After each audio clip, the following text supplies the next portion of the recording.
ಜಾತಿ ಜನಗಣತಿ ಸಮೀಕ್ಷೆಯಲ್ಲಿನ ಗೊಂದಲ ಕುರಿತು ಇವತ್ತು ಸಿಎಂ ಸಿದ್ದರಾಮಯ್ಯ ನೇತೃತ್ವದಲ್ಲಿ ಸಭೆ ನಡೆಯಿತು. ಗೃಹ ಕಚೇರಿ ಕೃಷ್ಣಾದಲ್ಲಿ ರಾಜ್ಯದ ಎಲ್ಲ ಡಿಸಿಗಳು ಸಿಇಒಗಳ ಜೊತೆಗೆ ಸಿಎಂ ವಿಡಿಯೋ ಸಂವಾದ ನಡೆಸಿದರು. ಜಾತಿ ಜನಗಣತಿ ಸಮೀಕ್ಷೆಯಲ್ಲಿನ ತಾಂತ್ರಿಕ ಸಮಸ್ಯೆಗಳು ಹಾಗೂ ಜಿಲ್ಲೆಗಳಲ್ಲಿ ಸಮೀಕ್ಷೆ ಹೇಗೆ ನಡೀತಾ ಇದೆ ಅನ್ನೋದರ ಬಗ್ಗೆ ಚರ್ಚೆ ಮಾಡಲಾಯಿತು.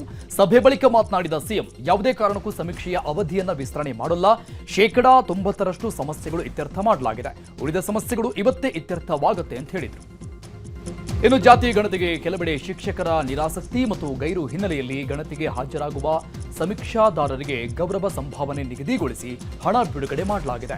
1,20,728 ಸಮೀಕ್ಷಾದಾರರಿಗೆ ತಲಾ 5,000 ಬಿಡುಗಡೆ ಮಾಡಲಾಗಿದೆ. ಜೊತೆಗೆ ಪ್ರತಿ ಮನೆ ಸಮೀಕ್ಷೆಗೆ ₹100 ನಿಗದಿಪಡಿಸಲಾಗಿದ್ದು, ಎಲ್ಲ ಜಿಲ್ಲಾಧಿಕಾರಿಗಳ ಖಾತೆಗೆ 60,36,40,000 ಹಣವನ್ನು ಹಿಂದುಳಿದ ವರ್ಗಗಳ ಆಯೋಗದಿಂದ ಬಿಡುಗಡೆ ಮಾಡಲಾಗಿದೆ.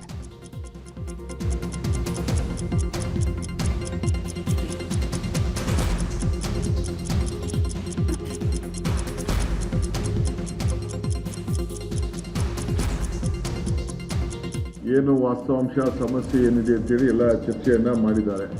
ಬಹುಶಃ ಅವ್ರಿಗೆಲ್ಲ ಕೆಲವು ಕಡೆ ನಮ್ಮ ಶಿಕ್ಷಕರು ಕೂಡ ಮಾರ್ಗದರ್ಶನವನ್ನು ಕೊಟ್ಟಿದ್ದಾರೆ. ನಮಗೆ ಅರಿವಿದೆ ದಸರಾ ಇದೆ ಅಂತೇಳಿ, ಆದರೂ ಕೂಡ ಎಲ್ಲ ಸರ್ಕಾರದ ಕೆಲಸ ಸಹಕಾರ ಕೊಡಬೇಕು ಅಂತ ಸಾಮಾಜಿಕವಾಗಿ ಶೈಕ್ಷಣಿಕವಾಗಿ ನಾವು ಅವ್ರಿಗೆ ಸಹಾಯ ಮಾಡಬೇಕು ಅಂತೇಳಿ ಸರ್ಕಾರ ಏನು ಒಂದು ತೀರ್ಮಾನ ಮಾಡಿದೆ, ಅದಕ್ಕೆಲ್ಲ ಸಹಕಾರ ಕೊಡಬೇಕು. ನಾನು ಕೂಡ ಎಲ್ಲರೂ ಕೂಡ ಮನವಿ ಮಾಡ್ತೇನೆ, ಎಲ್ಲ ಪಕ್ಷದ ಮುಖಂಡಗಳು, ಎಲ್ಲ ಜಾತಿ, ಎಲ್ಲ ಧರ್ಮದ ಮುಖಂಡಗಳು ಕೂಡ ಇದರಲ್ಲಿ ಭಾಗವಹಿಸಬೇಕು. ಮತ್ತು ಯಾರು ಹೊರಗಡೆ ಉದ್ಯೋಗಕ್ಕೋಸ್ಕರ ಹೊರಗಡೆ ಹೋಗಿದ್ದೀರಿ, ನೀವು ಕೂಡ ಆನ್ಲೈನಲ್ಲಿ ಏನು ನಮ್ಮ ನಂಬರ್ನ ನಾವು ನಿಮ್ಮುದ್ದೆ ಮಾಡಿದ್ದೇವೆ, ಆ ನಂಬರ್ ತೆಗೆದುಕೊಂಡು ತಾವು ಕೂಡ ಭಾಗವಹಿಸಿ ತಮ್ಮ ಮಾಹಿತಿ. ನೋ ಕ್ವಶನ್ ಆಫ್ ಎಕ್ಸ್ಟೆನ್ಷನ್ ಇದರಲ್ಲಿ ಸ್ಪೀಡಪ್ ಮಾಡಬೇಕು. ಎಲ್ಲವೂ ಸ್ಟಾರ್ಟ್ ಆಗಿದೆ. ಇವತ್ತಿನಿಂದ ಎಲ್ಲ ಜಿಲ್ಲೆಗಳಲ್ಲೂ ಕೂಡ ಪ್ರಾರಂಭ ಆಗುತ್ತೆ. ಯಾವ್ಯಾವ ಜಿಲ್ಲೆ ಬೆಂಗಳೂರಿನಲ್ಲಿ ಭಾಳ ಕಡಿಮೆ ಆಗಿದೆ ನಿಜ. ಬೆಂಗಳೂರು ನಗರದಲ್ಲಿ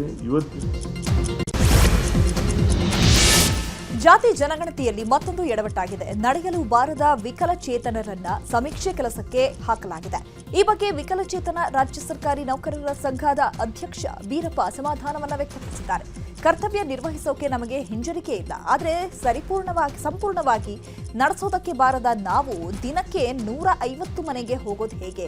ಸರ್ಕಾರ ಜಿಬಿಎ ಆದೇಶಿಸುವ ಮುನ್ನ ಪರಿಶೀಲಿಸಬೇಕಲ್ವಾ? 30ಕ್ಕೂ ಹೆಚ್ಚು ವಿಶೇಷ ಚೇತನರ ನೌಕರರಿಗೆ ಸರ್ವೆ ಕೆಲಸ ಮಾಡುವಂತೆ ಆದೇಶಿಸಲಾಗಿದೆ. ಹೀಗಾಗಿ ಈ ಆದೇಶವನ್ನ ಕೂಡಲೇ ಹಿಂಪಡಿಬೇಕು ಅಂತ ಆಗ್ರಹಿಸಿದ್ದಾರೆ. ಎಲ್ಲಿಯೂ ಕೂಡ ವಿಕಲಚೇತನರ ಬಳಕೆ ಮಾಡಿಲ್ಲ. ಅದು ವಿಶೇಷ ಕೊಪ್ಪಳದಾಗಿರೋದು. ಬೇರೆ ಬೇರೆ ಜಿಲ್ಲೆಯಲ್ಲಿ ಇವತ್ತು ನಿನ್ನೆ ನಾನು ಕೊಪ್ಪಳದಿಂದ ಬೆಂಗಳೂರು ಬರುವಂಥ ಸಮಯದಲ್ಲಿ ನಮ್ಮಲ್ಲಿ ಸುಮಾರು 300 ಜನ ವಿಕಲಚೇತನ, ಸಚಿವಾಲಯ ಇರ್ಬೋದು, ಬೇರೆ ಬೇರೆ ಕಂದಾಯ ಇಲಾಖೆ, ವಿಧಾನಸಭೆ, ಬೇರೆ ಬೇರೆ ಅನೇಕ 300 ಜನ ವಿಕಲಚೇತನ ಬೆಂಗಳೂರಲ್ಲಿ ಕೆಲಸ ಮಾಡ್ತಾ ಇದ್ದಾರೆ. ನ್ಯಾಯ ಮೂಲಕ ಏನಪ್ಪ ಸರ್ಕಾರಕ್ಕೆ ವಿನಂತಿ ಮಾಡ್ತಾರೆ ಅಂದ್ರೆ, ಸುಪ್ರೀಂ ಕೋರ್ಟ್ ಆದೇಶ ಕೂಡ ಇದೆ, ನಮ್ಮನ್ನ ಏನಪ್ಪ ಅಂದ್ರೆ ಚುನಾವಣೆ ಕೆಲಸ ಮತ್ತೆ ಇಂಥ ಕೆಲಸಕ್ಕೆ ಬಳಸಬಾರ್ದು ಅಂತೇಳಿ. ಅವ್ರು ನೋಡ್ರಿ, ನಾವು ವಿಕಲಚೇತನ ನಡೆಯೋದ ಕಷ್ಟ ಇರ್ತೈತಿ. ಈಗ ಮನೆಗೆ ಹೋಗಿ ಈ ಥರ ಮಾಡೋದು ಭಾಳ ಕಷ್ಟ ಆಗುತ್ತೆ. ಇನ್ನು ಮನೆ ಸಮೀಕ್ಷೆ ಮಾಡೋಕೆ ಬಂದವರಿಗೆ ಶಾಕ್ ಎದುರಾದ ಘಟನೆ ಕೊಪ್ಪಳದಲ್ಲಿ ನಡೆದಿದೆ. ನಗರದ ವಾರ್ಡ್ ನಂಬರ್ 28ರ ನಿವಾಸಿ ರಾಮಣ್ಣ ಮಂಗಳೂರು ಸಮೀಕ್ಷೆಗೆ ವಿರೋಧ ವ್ಯಕ್ತಪಡಿಸಿದ್ದಾರೆ. ಅಲ್ಲದೆ 8 ಪ್ರಮುಖ ಅಂಶಗಳ ಬಗ್ಗೆ ಲೆಟರ್ ಬರೆದುಕೊಟ್ಟು ಸಮೀಕ್ಷೆಯಿಂದ ದೂರ ಉಳಿದಿದ್ದಾರೆ. ಈ ಬಗ್ಗೆ ನ್ಯೂಸ್ 18 ಜೊತೆ ಮಾತನಾಡಿದ ರಾಮಣ್ಣ, ಸಮೀಕ್ಷೆಯಲ್ಲಿರುವ ಪ್ರಶ್ನೆಗಳು ಸರಿಯಾಗಿಲ್ಲ, ಮನೆಯಲ್ಲಿ ಎಷ್ಟು ಕೊಠಡಿಗಳಿವೆ ಅಂತ ಕೇಳ್ತಾರೆ, ಸಾರ್ವಜನಿಕ ಸ್ಥಳದಲ್ಲಿ ಜಾತಿ ಪದ ಬಳಕೆ ಮಾಡುವಂತಿಲ್ಲ, ಮನೆಯಲ್ಲಿ ವಿಧವೆಯರ ಬಗ್ಗೆಯೂ ಕೇಳಿದ್ರು. ಈ ಎಲ್ಲ ಪ್ರಶ್ನೆಗಳಿಂದ ನನಗೆ ನೋವಾಗಿದೆ, ಹೀಗಾಗಿ ನಾನು ಸಮೀಕ್ಷೆ ನಿರಾಕರಣೆ ಮಾಡಿದ್ದೇನೆ ಅಂತ ಹೇಳಿದರು. ತಲುಪಿಸಿದ್ದೀನಿ ಸರ್. ಆ 8 ಪ್ರಶ್ನೆಗಳಲ್ಲಿ ಯಾವ ಇದಾವೆ ಅಂತಂದರೆ, ಮನೆಯಲ್ಲಿ ಕೊಠಡಿಗಳ ಸಂಖ್ಯೆ, ಇದು ಅಸಂಬದ್ಧ ಪ್ರಶ್ನೆ ಸರ್. ಎರಡನೇದಾಗಿ ಮನೆಯಲ್ಲಿ ಶೌಚಾಲಯ ಇದೆ, ಇವೆಲ್ಲ ಬೇಡ ಸರ್. ವಿದ್ಯುತ್ ಇದೆ, ಮನೆ ಅಂದಮೇಲೆ ಇವೆಲ್ಲ ಇದ್ದೇ ಇರ್ತದೆ ಸರ್. ಎರಡನೇದಾಗಿ ಮನೆಯಲ್ಲಿ ವಿಧವೆಯರಿದ್ದಾರೆ ಸರ್, ಈ ಮಹಿಳಾ ಸ್ವಾತಂತ್ರ್ಯಕ್ಕೆ ಧಕ್ಕೆಯನ್ನು ಉಂಟು ಮಾಡ್ತದೆ ಸರ್. ಆನಂತರ ವೈಯಕ್ತಿಕ ವಿಚಾರಕ್ಕೆ ಬಂದರೆ ಅವನ ಆಸ್ತಿ ಎಷ್ಟು, ಅವನಿಗೆ ಕಾರ್ ಎಷ್ಟು, ಅಂತಸ್ತು, ಅದನ್ನೆಲ್ಲ ಕೇಳೋದಕ್ಕೆ ಒಂದು ಸಪ್ರೇಟ್ ಡಿಪಾರ್ಟ್ಮೆಂಟೇ ಇದೆ ಸರ್. ಆನಂತರ ಅವ್ರು ಕೇಳಿದರೆ 59ನೇ ಪ್ರಶ್ನೆ ಕೇಳಿದ್ದಾರೆ ಸರ್, ಯಾವುದೇ ಜಾತಿಯಿಂದ ನೀವು ತುಳಿತಕ್ಕೆ ಒಳಗಾಗಿದ್ದೀರಾ, ಇದು ಮಾನವ ಹಕ್ಕುಗಳ ಉಲ್ಲಂಘನೆ ಸರ್. 50 ಮತ್ತು 60 ಈ ಜಾತಿ ಸಮೀಕ್ಷೆಯಿಂದ ನಮಗೇನಾದ್ರು ಲಾಭ ಇದೆಯಾ? ಇಲ್ಲ, ಸರ್ಕಾರಕ್ಕೆ ನಾನು ಕೋಲಾರದಲ್ಲಿ ಜಾತಿ ಸಮೀಕ್ಷೆಗೆ ಸಿಬ್ಬಂದಿ ಗೈರಾಗಿದ್ದಾರೆ. ಈ ಹಿನ್ನೆಲೆ ಹಿಂದುಳಿದ ವರ್ಗಗಳ ಕಲ್ಯಾಣಾಧಿಕಾರಿ ಹಾಗೂ ಕ್ಷೇತ್ರ ಶಿಕ್ಷಣಾಧಿಕಾರಿಗೆ ಜಿಲ್ಲಾಧಿಕಾರಿಗಳು ನೋಟಿಸ್ ಕೊಟ್ಟಿದ್ದಾರೆ.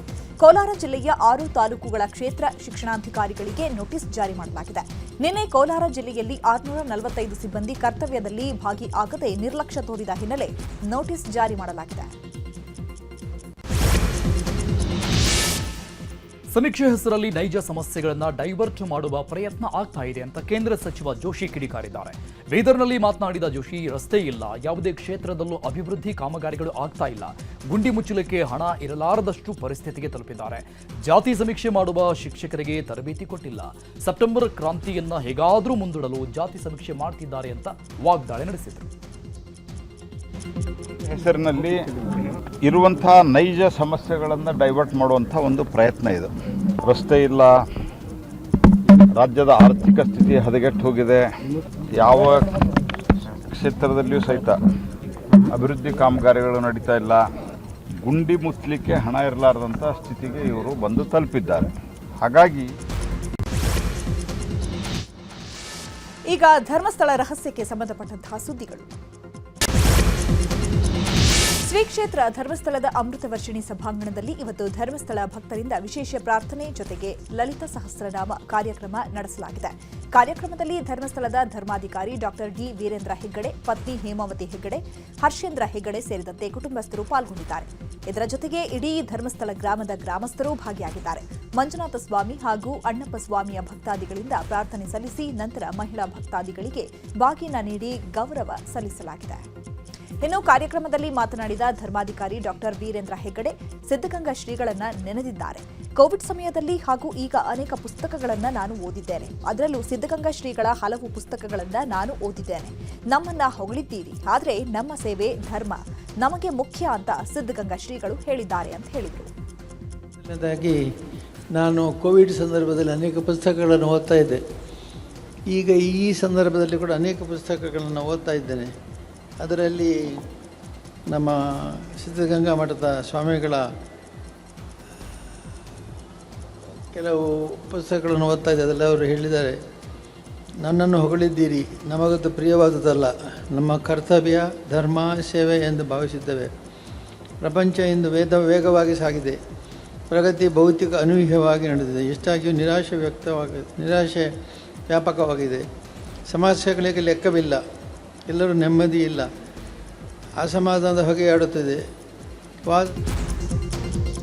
ನನಗೆ ಈಗ ಮನಸ್ಸು ಸ್ವಲ್ಪ ಹಗುರವಾಗಿದೆ. ನಮ್ಮ ಮೇಲೆ ದೃಢವಾದ ನಂಬಿಕೆ ಇಟ್ಟ ಎಲ್ಲರಿಗೂ ನಾನು ಆಭಾರಿಯಾಗಿದ್ದೇನೆ. ನಾವು ಯಾರನ್ನೂ ಹೀಯಾಳಿಸಿಲ್ಲ, ದ್ವೇಷ ಕೂಡ ಮಾಡಿಲ್ಲ. ನಾವು ತಪ್ಪು ಮಾಡದ ಕಾರಣ ನಮಗೆ ಆತ್ಮವಿಶ್ವಾಸ ಇದೆ ಅಂತ ಹೇಳಿದರು. ಒಂದೇ ಮಾತು ಹೇಳಿದ್ವಲ್ಲೇ, ನಿಮ್ಮೆಲ್ಲರ ವಿಶ್ವಾಸ ನಮಗೆ ಜೀವಂತವಾಗಿಟ್ಟಿದೆ ನಮ್ಮನ್ನು.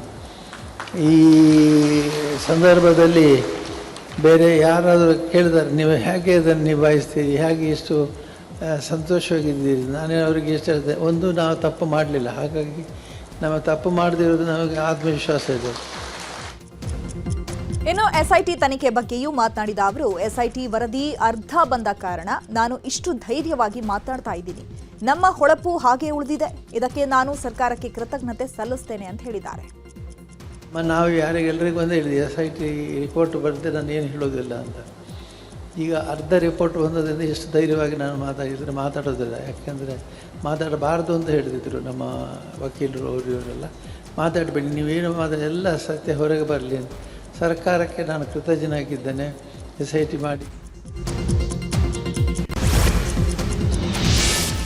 ಇನ್ನು ಧರ್ಮಸ್ಥಳ ಕುರಿತು ಎಸ್ಐಟಿ ತನಿಖೆಗೆ ವೀರೇಂದ್ರ ಹೆಗ್ಗಡೆ ಅವರ ಸ್ವಾಗತದ ಮಾತಿಗೆ ಸಿಎಂ ಡಿಸಿಎಂ ಪ್ರತಿಕ್ರಿಯೆ ಕೊಟ್ಟರು. ನಾವು ಯಾವಾಗಲೂ ಒಳ್ಳೆಯದೇ ಮಾಡ್ತೀವಿ ಅಂದ್ರು ಸಿಎಂ ಸಿದ್ದರಾಮಯ್ಯ. ನಮ್ಮ ಸರ್ಕಾರ ಯಾರಿಗೂ ತೊಂದರೆ ಕೊಡಲು ಬಯಸೋದಿಲ್ಲ. ಈವರೆಗೂ ಧರ್ಮಸ್ಥಳ ಪ್ರಕರಣದಲ್ಲಿ ಮಧ್ಯ ಪ್ರವೇಶಿಸಿಲ್ಲ ಅಂತ ಡಿಸಿಎಂ ಡಿಕೆ ಶಿವಕುಮಾರ್ ಹೇಳಿದರು. ಇನ್ನು ಧರ್ಮಸ್ಥಳ ಪ್ರಕರಣದ ಕುರಿತು ಸಚಿವ ದಿನೇಶ್ ಗುಂಡೂರಾವ್ ಮಾತನಾಡಿದರು. ಸರ್ಕಾರದ ಉದ್ದೇಶ ಸಫಲವಾಗಿದೆ, ತನಿಖೆ ನಡೆಸ್ತಾ ಇದ್ದಾರೆ. ಇದರ ಹಿಂದೆ ಇದ್ದವರು ತನಿಖೆಯಿಂದ ಹೊರಬರ್ತಾರೆ. ಬುರುಡೆ ಮತ್ತು ಮೂಳೆ ಎಲ್ಲಿಂದ ಬಂತು ಅನ್ನೋದರ ತನಿಖೆ ಆಗಲಿದೆ. ವಾಮಾಚಾರ ಮಾಡಿದಾರ ಅಥವಾ ಬೇರೆ ಏನಾಗಿದೆ ಅನ್ನೋದು ಗೊತ್ತಾಗಲಿ ಅಂತ ದಿನೇಶ್ ಗುಂಡೂರಾವ್ ಹೇಳಿದರು. ಮಹೇಶ್ ಶೆಟ್ಟಿ ತಿಮರೋಡಿ ಮನೆಯಲ್ಲಿ ಅಕ್ರಮ ಶಸ್ತ್ರಾಸ್ತ್ರ ಪತ್ತೆ ಪ್ರಕರಣಕ್ಕೆ ಸಂಬಂಧಪಟ್ಟಂತೆ ತಿಮರೋಡಿಗೆ 3ನೇ ಹಾಗೂ ಅಂತಿಮ ನೋಟಿಸ್ ಜಾರಿ ಮಾಡಲಾಗಿದೆ. ಪ್ರಕರಣಕ್ಕೆ ಸಂಬಂಧಪಟ್ಟಂತೆ ವಿಚಾರಣೆಗೆ ಹಾಜರಾಗಲು ನೋಟಿಸ್ ಜಾರಿ ಮಾಡಲಾಗಿದೆ. ಈ ಹಿಂದೆ 2 ನೋಟಿಸ್ ನೀಡಿದ್ರೂ ತಿಮರೋಡಿ ವಿಚಾರಣೆಗೆ ಹಾಜರಾಗಿರಲಿಲ್ಲ. ಹೀಗಾಗಿ ಇವತ್ತು ಮನೆಗೆ ತೆರಳಿ ಬೆಳತಂಗಡಿ ಪೊಲೀಸರು ನೋಟಿಸ್ ಅಂಟಿಸಿದ್ದಾರೆ. ಸೆಪ್ಟೆಂಬರ್ 29ಕ್ಕೆ ವಿಚಾರಣೆಗೆ ಹಾಜರಾಗುವಂತೆ ಸೂಚಿಸಿದ್ದಾರೆ. ಒಂದು ವೇಳೆ ವಿಚಾರಣೆಗೆ ಹಾಜರಾಗದಿದ್ರೆ ಬಂಧನ ಮಾಡುವ ಸಾಧ್ಯತೆ ಇದೆ. ಸಿಎಂ ಸಿದ್ದರಾಮಯ್ಯ ಅವರನ್ನ ಇವತ್ತು ಬೆಂಗಳೂರಿನ ಕಾವೇರಿ ನಿವಾಸದಲ್ಲಿ ಗೃಹ ಸಚಿವ ಪರಮೇಶ್ವರ್ ಭೇಟಿಯಾದರು. ಈ ವೇಳೆ ಎಸ್ಐಟಿ ಮುಖ್ಯಸ್ಥ ಪ್ರಣವ್ ಮಹಾಂತಿ ಕೂಡ ಭೇಟಿ ನೀಡಿದ್ದು ಧರ್ಮಸ್ಥಳ ಪ್ರಕರಣದ ತನಿಖೆಯ ಬಗ್ಗೆ ಸಿಎಂ ಹಾಗೂ ಗೃಹ ಸಚಿವ ಪರಮೇಶ್ವರ್ಗೆ ಮೌಖಿಕವಾಗಿ ಮಾಹಿತಿ ಕೊಟ್ಟಿದ್ದಾರೆ. ಬಳಿಕ ಸಿಎಂ ಹಾಗೂ ಗೃಹ ಸಚಿವರು ಪ್ರತ್ಯೇಕವಾಗಿ ಪ್ರಕರಣದ ಕುರಿತು ಚರ್ಚೆ ನಡೆಸಿದ್ದಾರೆ. ಸುಪ್ರೀಂ ಕೋರ್ಟ್ನಲ್ಲಿ ಬುರುಡೆ ಗ್ಯಾಂಗ್ನ ಪಿಐಎಲ್ ವಜಾ ಆಗಿರುವ ವಿಚಾರವಾಗಿ ಸುಪ್ರೀಂ ಕೋರ್ಟ್ ನ್ಯಾಯವಾದಿ ಕೆವಿ ಧನಂಜಯ್ ಸ್ಪಷ್ಟನೆ ಕೊಟ್ಟಿದ್ದಾರೆ. ದೂರುದಾರರು ಸುಪ್ರೀಂ ಕೋರ್ಟ್ನ ಹಸ್ತಕ್ಷೇಪ ಕೋರಿದ್ರು. ಪ್ರಕರಣದ ಬಗ್ಗೆ ಯಾವುದೇ ಎಫ್ಐಆರ್ ದಾಖಲಾಗಿಲ್ಲ. ಕೋರ್ಟ್ಗೆ ತಡವಾಗಿ ಅರ್ಜಿ ಸಲ್ಲಿಕೆ ಮಾಡಿದ್ರಿಂದ ಸುಪ್ರೀಂ ಕೋರ್ಟ್ ವಜಾ ಮಾಡಿತು. ಆ ವೇಳೆ ಸುಪ್ರೀಂ ಕೋರ್ಟ್ ಆರೋಪಗಳ ಅರ್ಹತೆಗಳನ್ನು ಪರಿಶೀಲಿಸ್ತಾ ಇಲ್ಲ ಅಂತ ಸ್ಪಷ್ಟಪಡಿಸಿದೆ. ರಿಟ್ ಅರ್ಜಿ ಸಲ್ಲಿಕೆ ವಿಳಂಬ ಮಾಡಿದ ಆಧಾರದ ಮೇಲೆ ವಜಾಗೊಳಿಸಲಾಗಿದೆ. ಯಾವುದೇ ಪ್ರತಿವಾದಿಗಳಿಗೆ ಅಥವಾ ರಾಜ್ಯ ಸರ್ಕಾರಕ್ಕೆ ನೋಟಿಸ್ ನೀಡಲಿಲ್ಲ ಅಂತ ಕೆವಿ ಧನಂಜಯ್ ಸ್ಪಷ್ಟಪಡಿಸಿದ್ದಾರೆ. ಧರ್ಮಸ್ಥಳ ಕೇಸ್ನಲ್ಲಿ ಉನ್ನತ ಮಟ್ಟದ ಕಾಂಗ್ರೆಸ್ ನಾಯಕರಿದ್ದಾರೆ. ಹೊರ ರಾಜ್ಯದ ಸಂಸದರು ಸೇರಿದಂತೆ ಹಲವರಿದ್ದಾರೆ ಅಂತ ಕೇಂದ್ರ ಸಚಿವ ಪ್ರಹ್ಲಾದ್ ಜೋಶಿ ಹೇಳಿದ್ದಾರೆ. ಮಹೇಶ್ ತಿಮರೋಡಿ ಸೇರಿದಂತೆ ಹಲವರನ್ನ ತನಿಖೆ ಮಾಡಿದರೆ ಷಡ್ಯಂತ್ರ ಮಾಡಿರುವವರ ಹೆಸರನ್ನ ಅವರೇ ಹೇಳ್ತಾರೆ ಅಂತ ಹೇಳಿದರು.